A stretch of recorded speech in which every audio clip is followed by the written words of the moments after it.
আসসালামু আলাইকুম, spoken class 4 এ সকলকে স্বাগতম।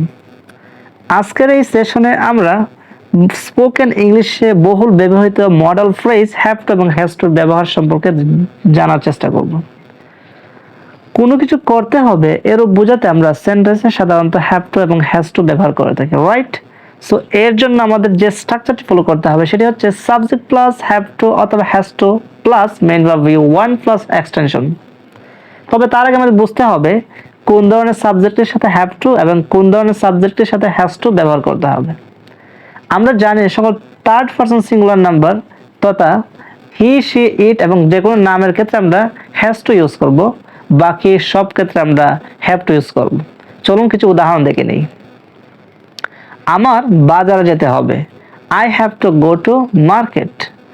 আমার ঘুমাতে হবে, আই হ্যাভ টু স্লিপ।